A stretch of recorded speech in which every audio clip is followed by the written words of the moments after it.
My dad returned to the Caribbean when I was 8 years old, so single parent. Mum worked really hard. I don't know how she did it, quite honestly. She's still the best person at managing a budget that I've ever known. So if you put forward an opinion, you can say it in the exact same way and the exact same tone as the white person next to you, and they'll say, oh, no need to be aggressive. And then you kind of think, was I aggressive? I never really called anybody out when that happened to me. You know, sometimes people say, what would you tell your younger self? I'd tell my younger self, actually, when people are doing something that you're not happy with and you know is not right, call them on it. And you don't have to be, you know, nasty about it or anything like that. Surround yourself with people who are different, so you can learn from them and appreciate difference, and then, you know, really work out how you can use that difference to better each other and yourself as well. And what was really great then, we were all really young, but we were all very open. And we were all very open and willing to share about ourselves. Hi, I'm Gavita Phull, Associate Partner at Eastern Bridge Partners within the CFO and Finance practice. As an executive search, interim management and consulting firm, we are in a genuinely privileged position meeting people from all walks of life across lots of different organisations. Through these conversations, we constantly hear the importance of inclusivity and the distinct lack of diverse role models at the C-suite level. So we've invited people from our network to share their story and their experiences in the workplace, how they became a C-suite executive, and what we can all do to help create a more inclusive workplace. I'm delighted to be joined by Elaine Grell, a Chief People Officer who has worked in organisations such as British Airways, InterContinental Hotels and a startup, The Collective. She's also a mentor for aspiring HR directors and a trustee for the Springboard Charity. Elaine, thank you so much for taking part and supporting us in this project. Tell me a little bit about yourself and your background outside of work. Sure. So I was brought up in Preston in Lancashire to parents that came over from the Caribbean in the late 50s. So my parents came from a small island in the Eastern Caribbean called the Commonwealth of Dominica. So I always think of myself as being a little bit special, to be honest, of being sort of like a northern lass, but with a nice sort of Caribbean influence on there. So yes, I was born and raised there, which was really quite formative for me as well, because we were a minority living in the north, but we had a really nice kind of social network for the Caribbean community. So I learned a lot about my sort of culture and heritage through that. But because we were a minority, I often found myself being kind of one black person in a particular group. So for example, at secondary school, there was only 2 black people in my high school year. But it did kind of teach me to, you know, work and live and mix with lots of different cultures. And I moved to London when I was 18 and realised that a lot of my friends, particularly black friends in London, they had a different upbringing because they were just around so many people like them. And I hadn't realised kind of the difference, the impact that can have on you as you're growing up. And what was it like growing up in the north in Lancashire? Because we've spoken to a couple of other people being in London. You know, unfortunately, they suffered some quite open discrimination, racism, some really difficult situations. What was it like culturally up in Lancashire? Yeah, I would probably say it was similar. Okay. I think as kids we would, you know, trade insults with each other, but I don't think we really had that much bad intent behind it. Sometimes there was kind of overt racism, but as kids we kind of just brushed it off and kind of saw it as the other person's problem rather than ours. We were always quite proud of who we were, even though, you know, as I said, we were a minority in that sense. And what was it like at home? Was it brothers, sisters? What's the family setup? Yeah, so I've got 5 siblings, and my mum actually brought us up for most of that time on her own because my dad returned to the Caribbean when I was 8 years old. So single parent, mum worked really hard. I don't know how she did it, quite honestly. She's still the best person at managing a budget that I've ever known.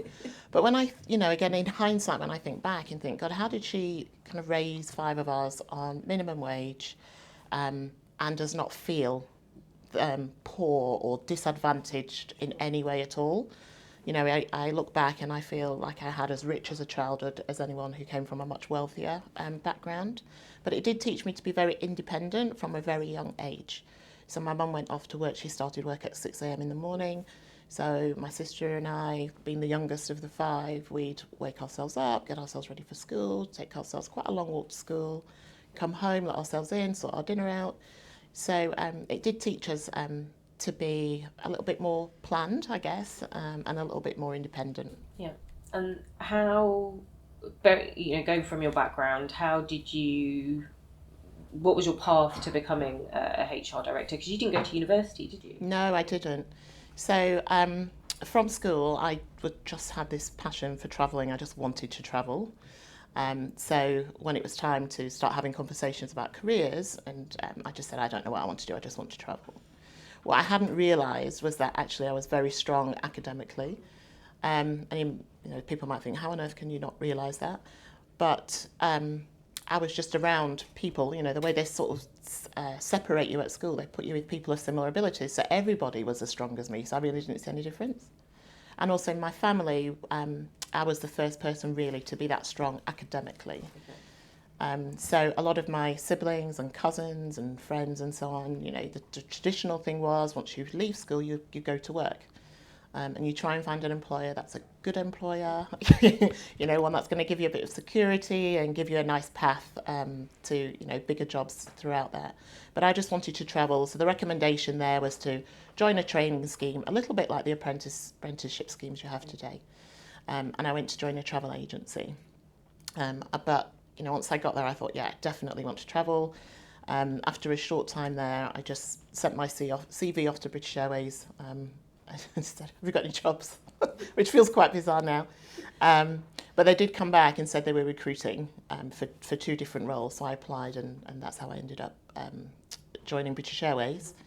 And when I got the job with BA, they said to me, they don't have any vacancies in Manchester, which was pretty close to me, but they do have them in London. So I was like, okay, I'll go to London. So that's how I ended up in London. Just left. Just like you do, yeah. Went home and said, I'm going to London. So what was the career path through BA? Because you had lots of different roles at BA. Yeah. So I joined BA when I was 18.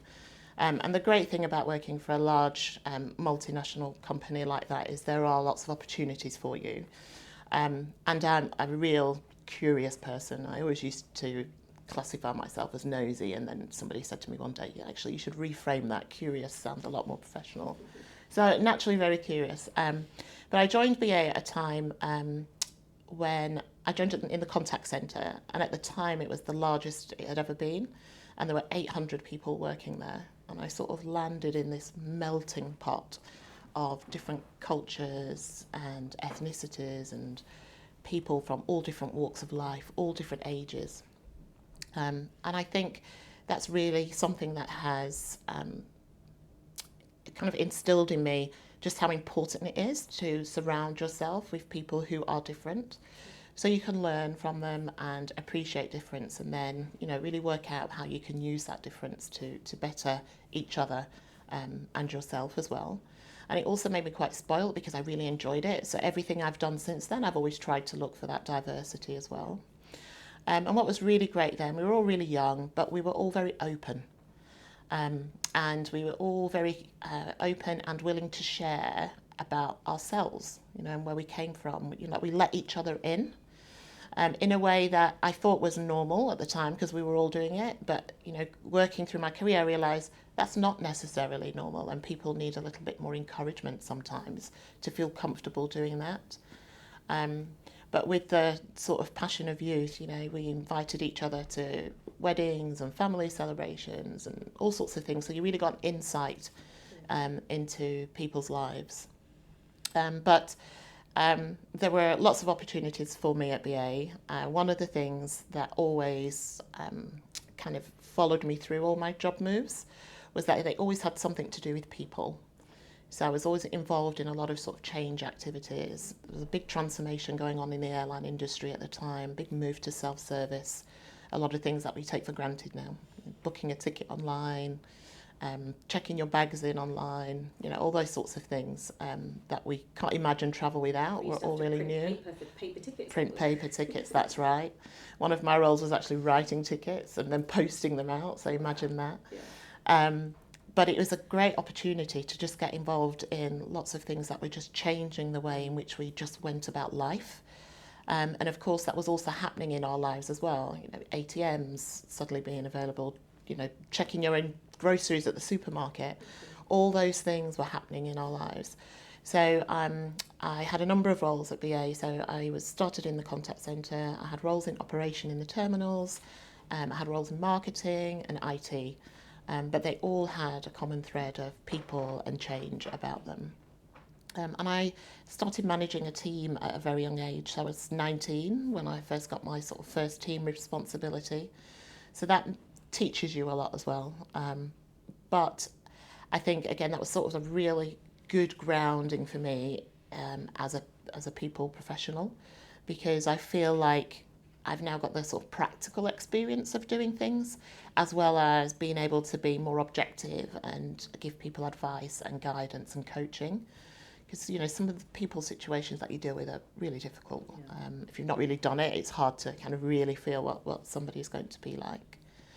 And then how did so it sounds like you had broad roles in lots of different areas. Yeah. How did the move into HR then happen? Yeah, so there was a major reorganisation and there was a consolidation of all the people activity across the airline. So at the time I was working on a project to bring in online learning. Again, how radical is that today? But at the time it was really new and nobody really knew what it was all about and, you know, could it be effective and so on.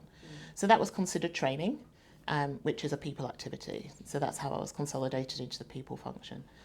But once I got there, it just all made sense. I thought, oh God, this just feels like where I want to be, like around people that think people are really important and want to do something about it, and to be able to contribute to helping others really get the most out of their people.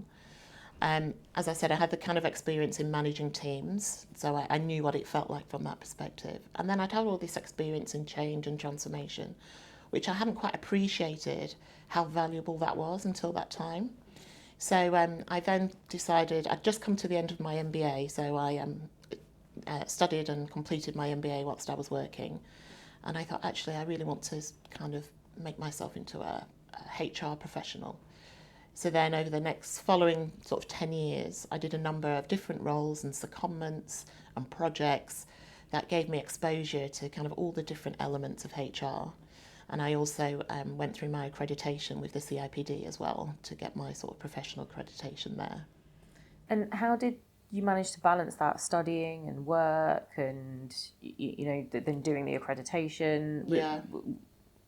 Was it difficult? Did you get lots of support? How did it work? Yeah, it was really difficult. I think the thing that helped me through it is that I was really enjoying it, because I hadn't had any sort of formal education since I'd left school.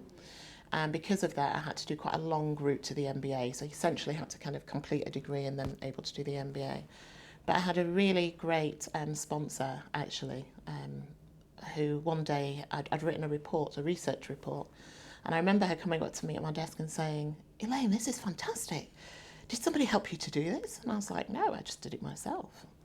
And she was fascinated. And I remember she sat down at my desk and was just staring at me.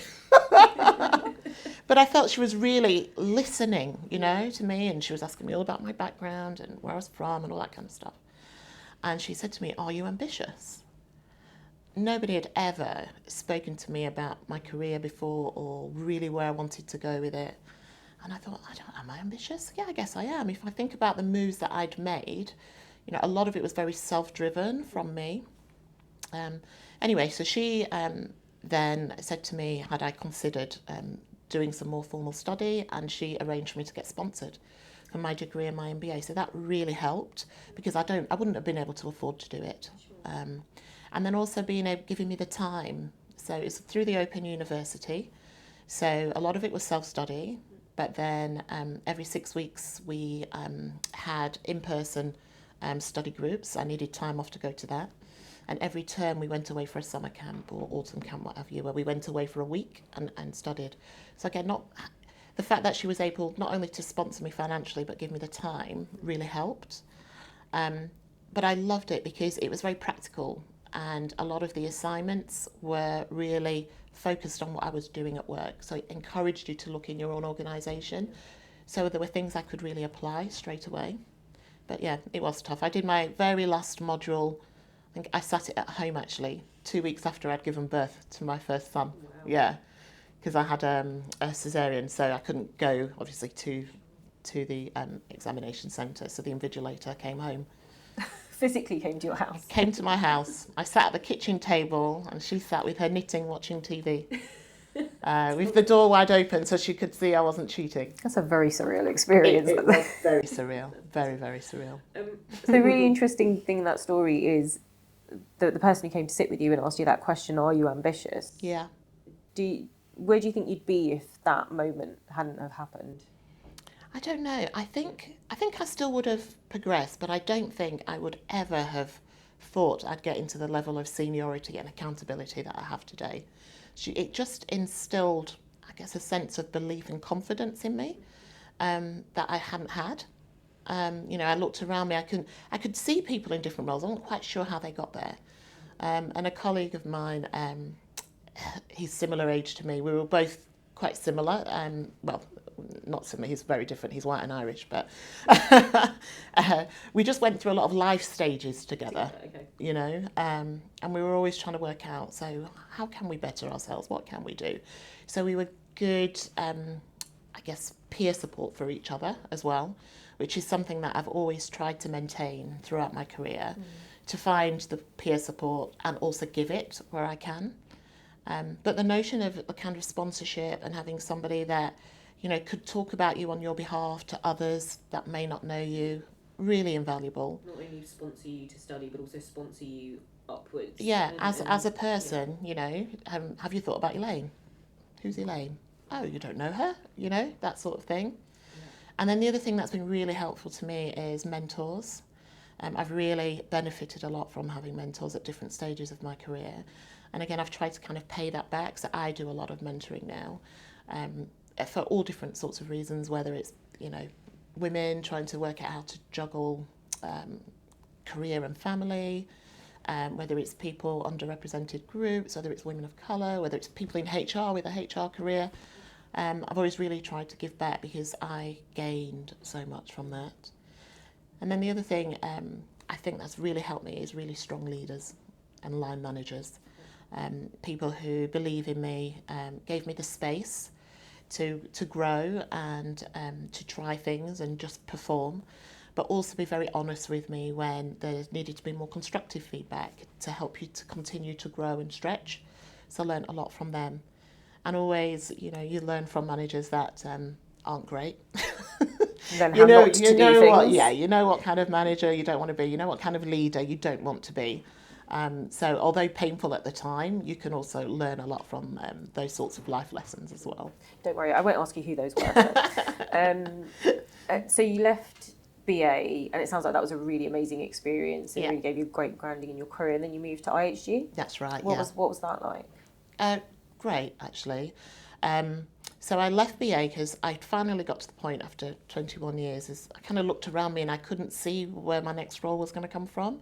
There was nothing that was sort of really intriguing to me and feeling that it was going to be challenging enough. So that's when I started to look elsewhere. And moving to IHG was a really nice transition because it was still hospitality and leisure, but a very different business model. So at BA, we own all our assets. I'm still saying we. I'm always going to be a BA girl. But, BA owns all its assets. It's very controlled, very compliant. And I'd learned a lot through that period of working through the great times and the more challenging times.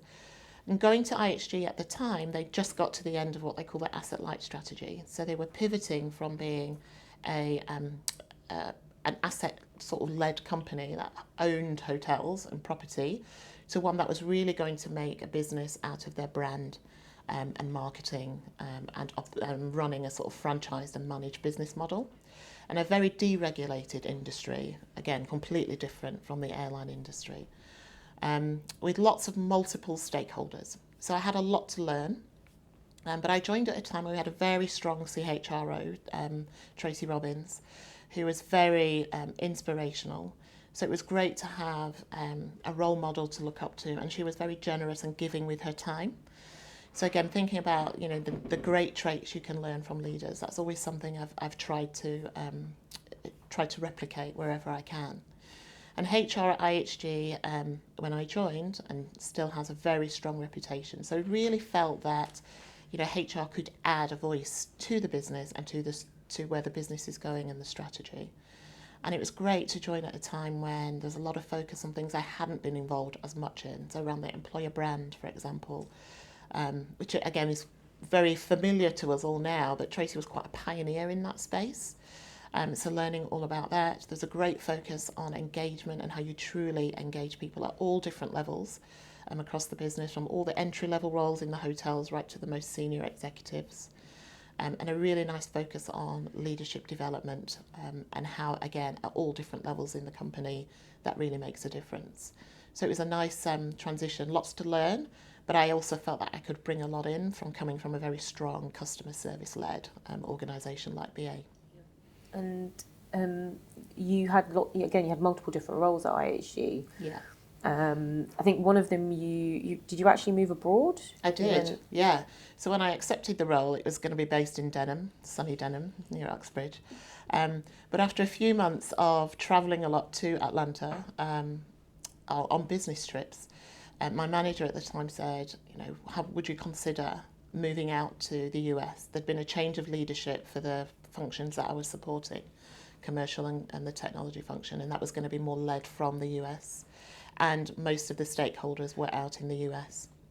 But she also said to me as well, if I agree to move out there, she could broaden my portfolio and give me accountability for another function, the technology function, and also learn how it is to kind of work in a regional role as opposed to being at the head office. So I was really quite excited by that, and I was really pleased because I thought she saw something in me, a bit like, my manager years ago at BA. She saw something in me. They recruited me for one thing, but saw the potential for being able to do others.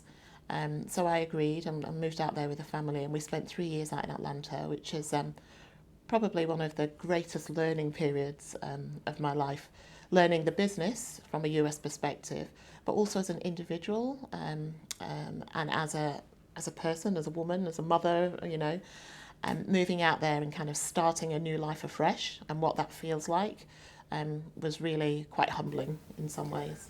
What was that like? How did you're in a new role, supposed to be in Denham. How did you say to your family, we're possibly moving to Atlanta?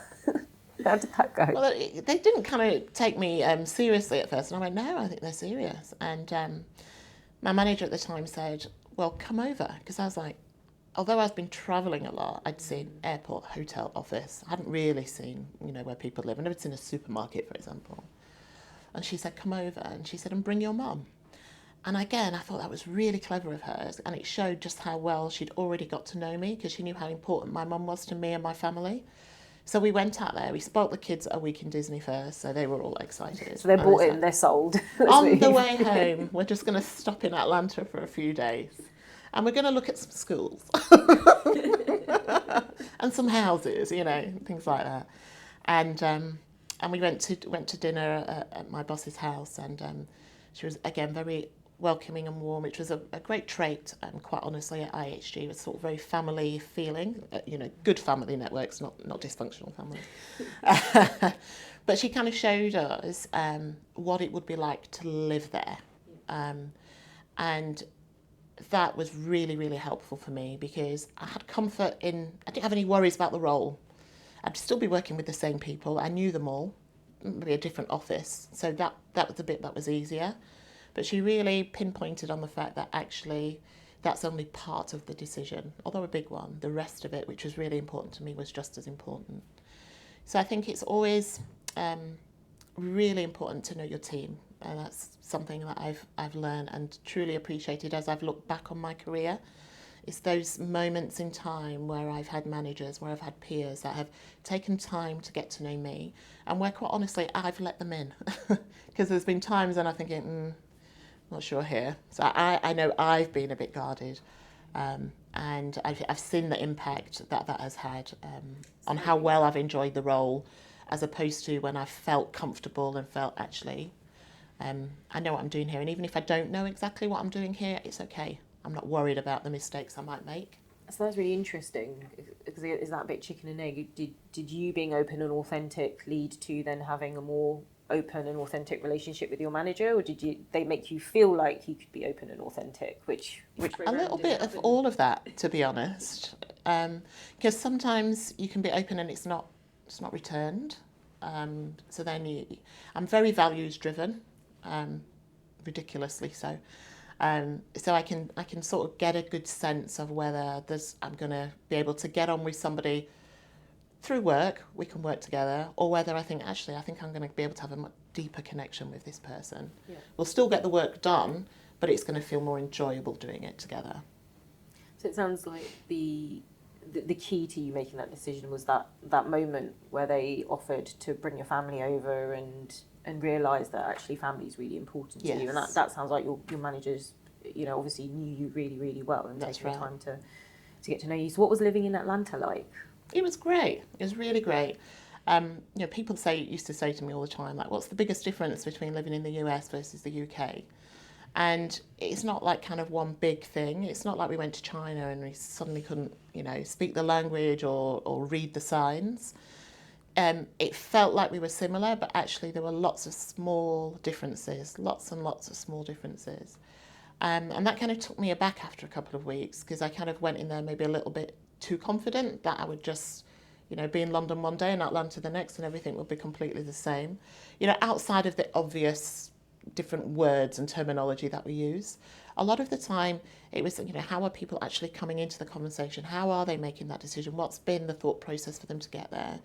And when you're talking about things and discussing things, like, are you actually talking about the same thing? You can, half an hour later, you're like, oh, hold on a minute.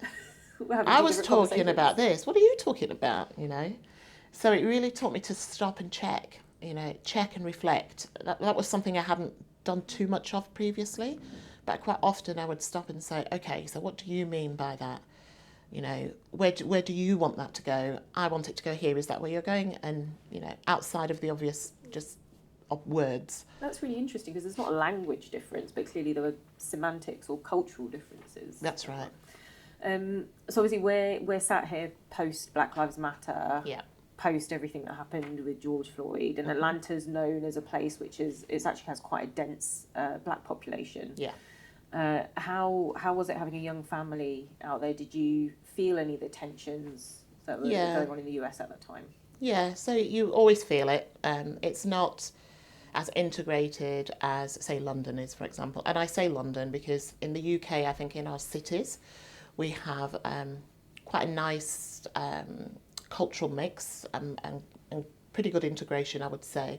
When you move out of the cities, it is still very white majority. So the US felt like, although there were for example, Atlanta, if I just talk about Atlanta, which was my experience, although there were lots of black people, there wasn't necessarily the same integration on a kind of social level to the same degree as London.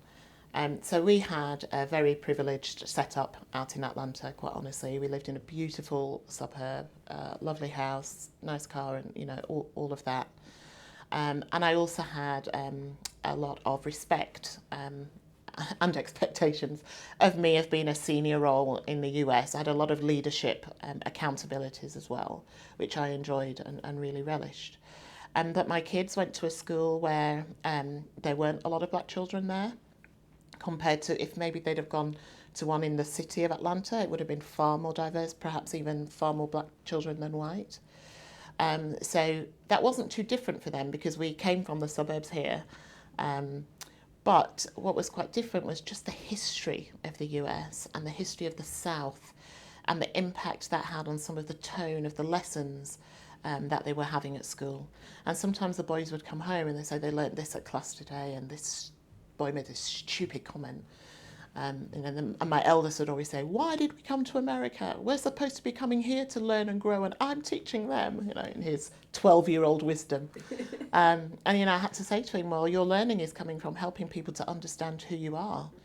Because one of the things that confused people so much was me being black British and the boys being black British. They could not get their head around it.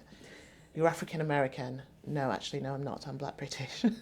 Oh, you're from the islands, like the Caribbean.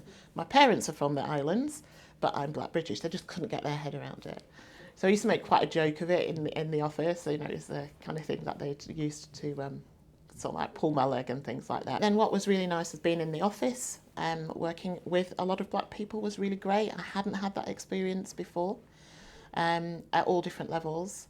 And that was really nice. And overall, regardless of race, colour, the people that I worked with at IHG in Atlanta were very, very welcoming, and wanted me to have a great experience of Atlanta, of IHG, of the States.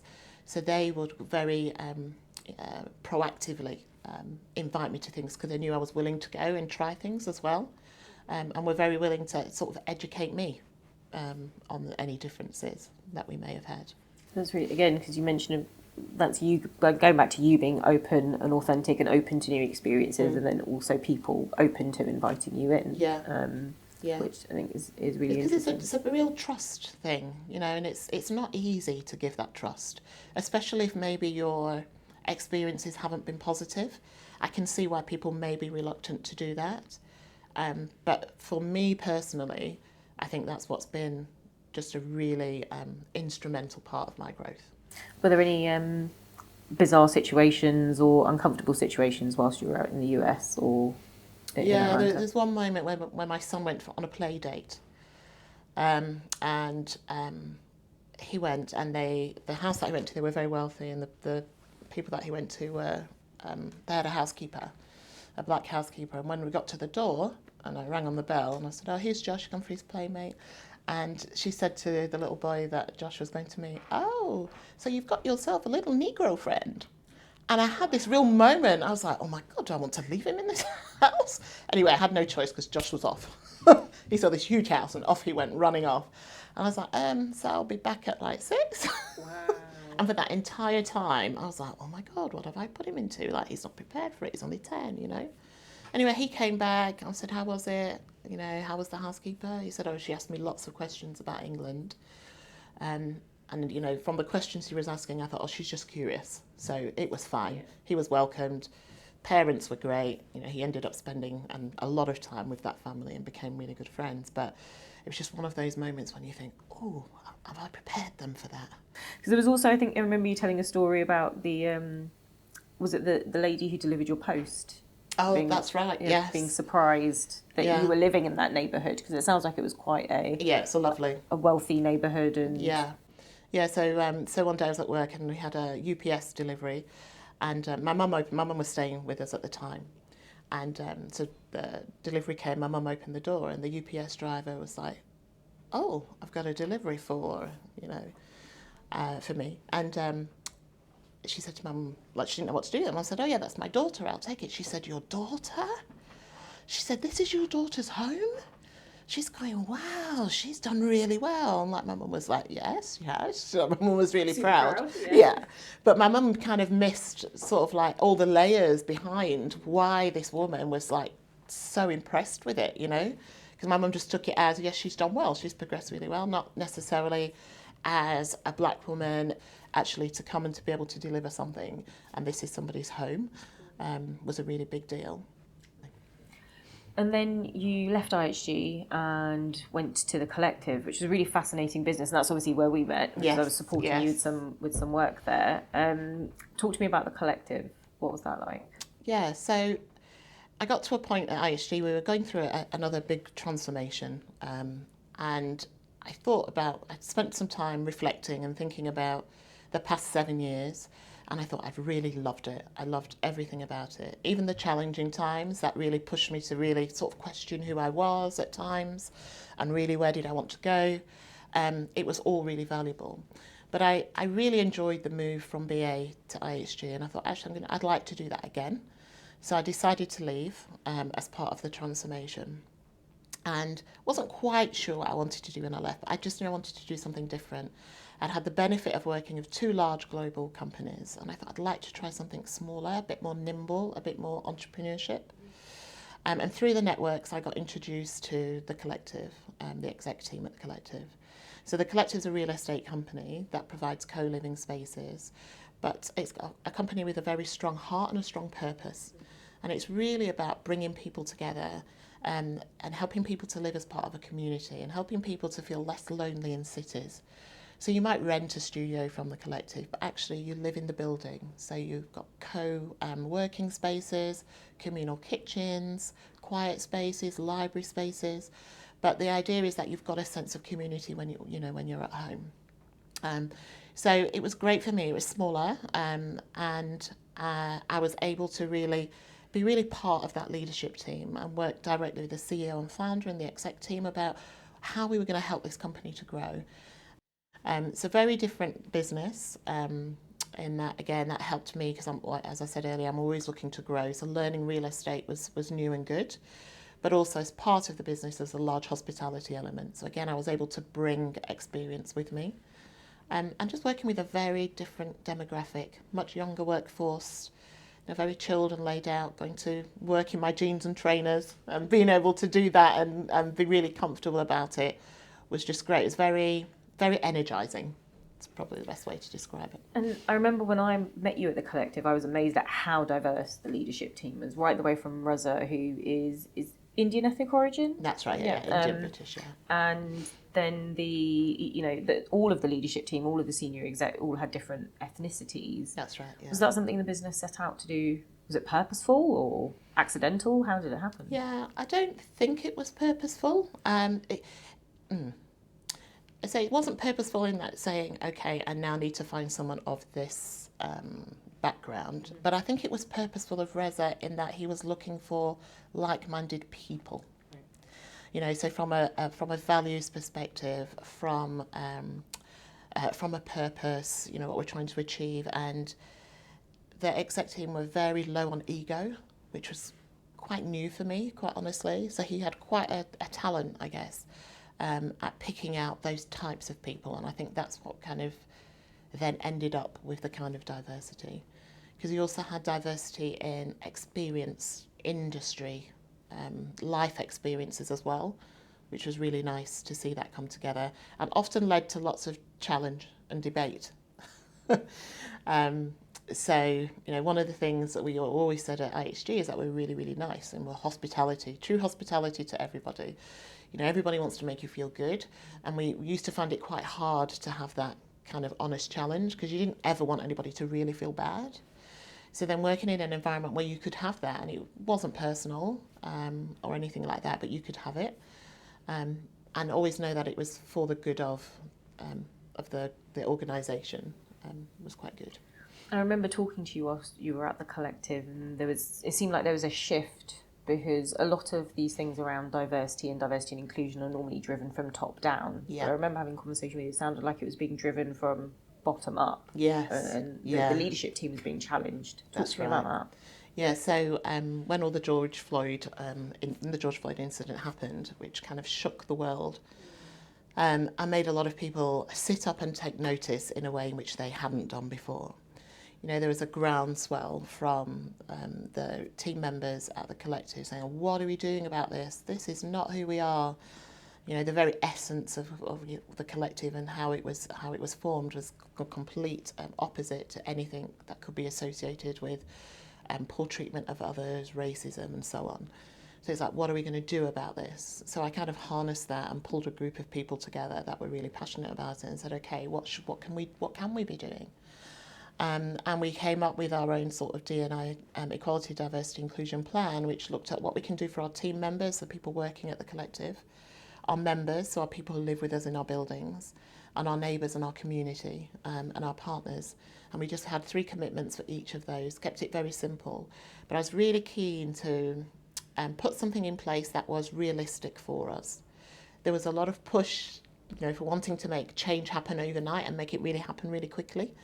So I wanted the plan to have a variety of activities in, because really to really make a shift in this space, it's going to take time. But you need enough things to happen to keep people engaged and to honestly keep the hope and faith that change can happen. And a lot of things that I realised, I guess I had learnt to manage myself through. So lots of microaggressions that maybe I'd experienced in my career. I was finding now that with the younger demographic, they had no patience for that stuff at all. Yeah, they wanted like, well, why would you accept that, you know?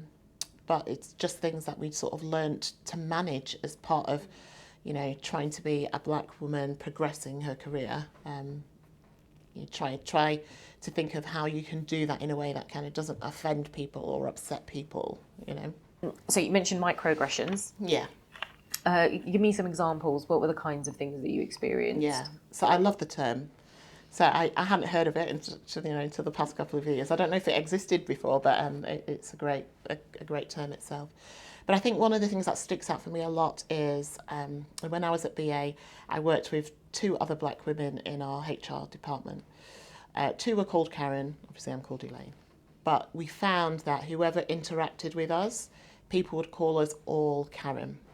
And you might think, okay, but 2 of them were called Karen. They were, but they did different things. So even for them, they'd be speaking to one Karen about something else, about something that the other Karen was accountable for, just not recognising that it was the wrong Karen. Or even talking to me, I am not Karen. Now, we would manage that in a way as that, actually, no, I'm Elaine. Oh, I'll tell Karen about this, let her know that you've said that. But we'd always do it to never upset people. And we'd always we'd make light of it between us, between ourselves. But now I think, did I miss a trick there? Did we miss a trick? Should we have been more, I don't know, more forceful in saying to people, do you know that's the 3rd time you've now called me Karen? Do you know what I mean? And what is it about me that you can't remember that I'm Elaine? You know, we never put it back on the individual. We just took it on for ourselves. And why do you think you just took it? Was it in the interest of keeping peace or just being nice? What was the reason you think you didn't push back? Yeah, I think it's probably a cultural thing. I think we were often taught to, you know, be polite, respect others, you know, kind of make a way forward, but don't upset people as you're doing that. And the other thing that's often attributed, to black people and black women is being seen as aggressive. So if you put forward an opinion, you can say it in the exact same way and the exact same tone as the white person next to you, and they'll say, oh, no need to be aggressive. And then you kind of think, was I aggressive? I wasn't aggressive. But again, I can only speak for myself. I never really called anybody out when that happened to me. You know, if you know, sometimes people say, what would you tell your younger self? I'd tell my younger self, actually, when people are doing something that you're not happy with and you know is not right, call them on it.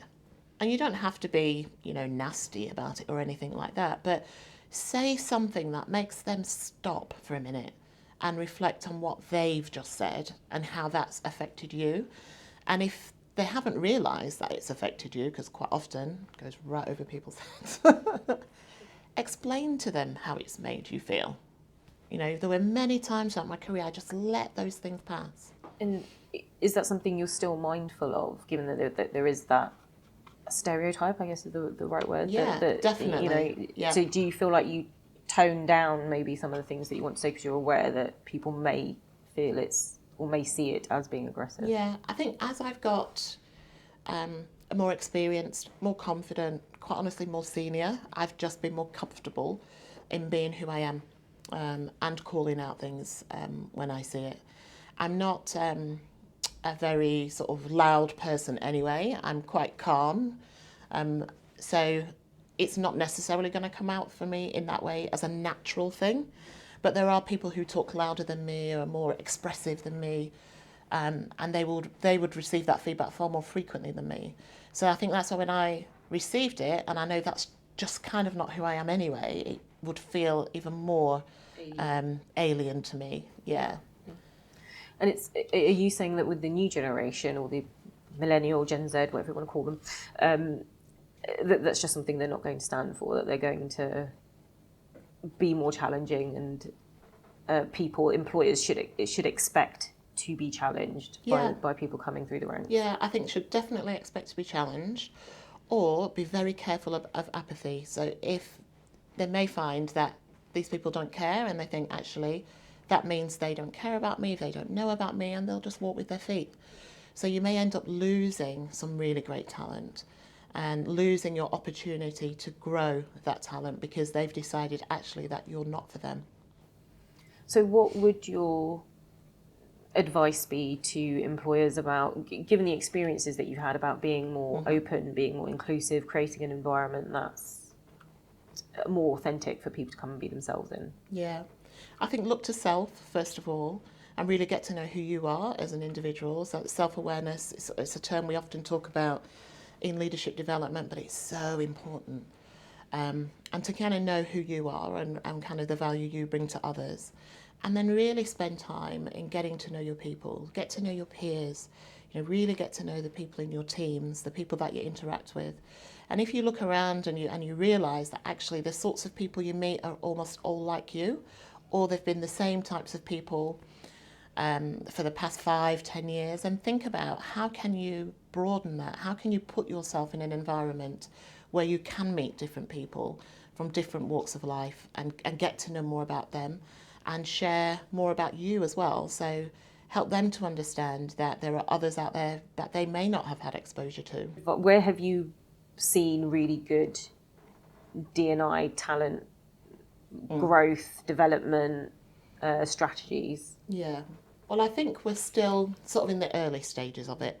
I think what we have now is we've got a really good understanding of why diversity, equality, inclusion is important and why we can't ignore it for our businesses. Previously, we spent too much time trying to make a business case around it and convincing people that this was just the right thing to do. Being conscious about how you can be inclusive is good business sense. So thankfully, we don't have to keep selling that. I think where people have made some good strides is where they've put money behind it.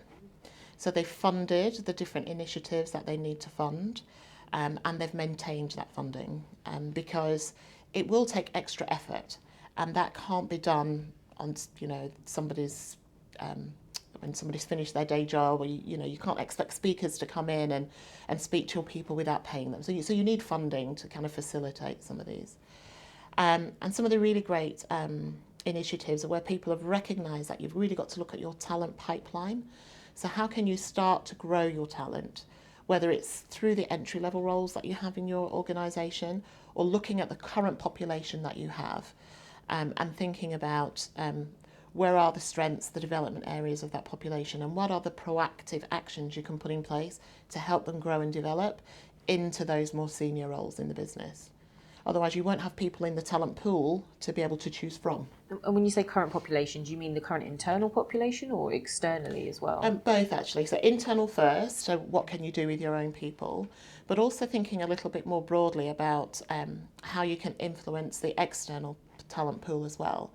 So, so if I think about HR, for example, from a people profession, how can I, as a senior HR professional, contribute to the growth of professionals of disadvantaged backgrounds, underrepresented groups? How can I help social mobility throughout the HR profession? How can I ensure that we see more people, more diverse talent in that talent pool? So how can I give back in that way as well? And how can organisations work with those types of professional bodies to work together on what are the skill sets that are needed? Can you offer work experiences, internships? How can you give people exposure to the workplace? So it's more of a, like a partnership that you've got. And we've talked, the whole point of this series and what we're doing is to provide people with role models, and you've talked quite a bit about role models in the workplace that were really helpful, and mentoring and coaching as well. Who are your role models, and how has all of that helped you in advancing your career? Yeah, so I've got all sorts of role models. So definitely a lot that I've made, that I've met through the work environment, whether they be really great inspirational managers that I've had or peers that I've worked with, has been great. But I also look externally as well. So I look at family. And my mum is probably my greatest role model and my greatest inspiration. When I think about how she's kind of navigated life and overcome like many challenges, but also been able to kind of raise a family and one that loves and cares for one another, is really inspirational, how she continues to overcome challenges. But also, when I meet other people through my network is really important for me. And it's nice to have what I call kind of lots of support bubbles. So, when I had young children, for example, it was always really helpful for me to be around other parents that had young children, but also to have connection to people who have been there, who could give you advice and guidance on things they did to help them when they were kind of juggling career and kids. And I remember one manager saying to me, when I was just about to get promotion, and she said to me, "Have you thought about what you're going to do with the extra money that you earn?" No. It wasn't a lot of extra money, but she said, this is a more senior position. She said, it's going to take more out of you. She said, think about how you can use the money to help yourself at home. I was like, what do you mean? She said, well, do you have a cleaner? When do you do your cleaning? I was like, at the weekends. She said, well, when do you spend time with your children? I said, well, not enough. She said, well, use the money, get a cleaner. So it's just like, like small things like that. And I think it's really helpful to have different types of support groups for the different types of needs that you have. And is that all self-motivated? Do you actively go and seek that out yourself, or has that been facilitated by the businesses you've worked for? Not been facilitated, actually. Sometimes I've gone out and sought it. See, I need a grammar support group, that's what I need. And other times it's just happened by accident, and I thought, oh God, thank God I landed here, just purely by accident. But if anybody is looking at what they can proactively do, I would say think about yourself and the kind of support areas that you need, and think about where you get that support. And if you don't have it, how can you get it? And what would be your advice to anyone that is looking for that support? Where should they go and find it? Where's a good place to start? Look to your network, look to your peers. Speak to your manager, speak to your family, speak to your friends. You'll be amazed actually that the kind of insight and help you can get from others if you put yourself out there and ask for it. You may find that people say, I don't know. There's always Google. Google can often give you ideas, even though it might not be the exact thing you end up doing, but it can take you into a path of discovery that you weren't open to before. Because you're working with a few bodies at the moment as a mentor and a coach to people from various backgrounds. Yeah. Talk to me about that. Yeah, so I work with the CIPD on the Aspiring HR Directors Mentoring Programme. So that's for people in HR, senior people in HR that aspire to be HR directors. And quite often it's a step, but you're not quite sure what the difference is. So it's quite nice to have some focused mentoring time around that. And of course, due to the mentoring relationship, that's often very different depending on the needs of the individual. But you give them an opportunity to discuss the more strategic elements of that role and often the increased stakeholder management that you have as part of that role. And then I'm also a mentor for the Women in Hospitality, Travel and Leisure Network, which is an organisation that's been founded to really improve diversity, equality, inclusion in the hospitality, travel, leisure industry. And some really great work and initiatives and programmes going on there. So I'm a mentor for them, and also they will contact me or I will contact them if there's any particular programmes that they're running. So I recently took part in some research with them. They have somebody doing some research into the careers of minority groups in the hospitality industry.